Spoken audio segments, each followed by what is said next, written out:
দর্শক, বন্যা পরবর্তী ক্ষয়ক্ষতির খবর জানাতে এই পর্যায়ে নোয়াখালী থেকে যুক্ত হচ্ছেন আমাদের সহকর্মী সুমন ভৌমিক। সুমন। আতিক, আসলে ক্ষয়ক্ষতির পুরো হিসেব কিন্তু এখনো পর্যন্ত করা হয়নি, কারণ প্রতিদিনে যেসব জায়গা থেকে পানি নামছে সেসব জায়গার কিন্তু ক্ষত চিহ্নগুলো কিন্তু নতুন করে করে দেখা যাচ্ছে। ফলে হচ্ছে এখনো পর্যন্ত পূর্ণাঙ্গভাবে কোনো ক্ষতির তালিকা কোনো দপ্তরই করেনি। তবে আমরা জেলা প্রশাসনের সঙ্গে কালকে জেলা প্রশাসক মহোদয়ের সাথে কথা বলেছিলাম এবং এখানকার যারা বিভিন্ন দপ্তর প্রধান রয়েছে তাদের সঙ্গে কথা বলেছি যে আরও 2-1 দিন সময় লাগবে পুরো তালিকা করতে, কারণ এখনো পর্যন্ত নোয়াখালীর বেগমগঞ্জ, সদর, সেনবাগ এবং সোনামুড়ির বেশ কিছু অঞ্চল কিন্তু এখনো পানির নিচে ডুবে রয়েছে।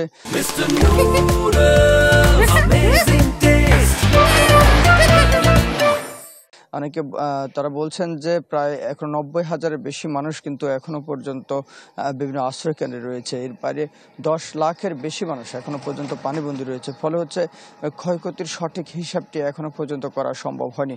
তবে ইতিমধ্যে যে হিসেবটি করেছে সেখানে টাকার অঙ্কে যেটি বলা হয়েছে যে 1,000 কোটি টাকার মতো ক্ষতি হয়েছে, বিশেষ করে গবাদি পশু এবং হচ্ছে কৃষিতে বেশ ক্ষতি হয়েছে। এছাড়া পোলট্রি রয়েছে, মৎস্য রয়েছে, এইসব জায়গায় কিন্তু ব্যাপক ক্ষতি হয়েছে এটি বলা হচ্ছে। এবং কিছু কালভার্ট নষ্ট হয়েছে।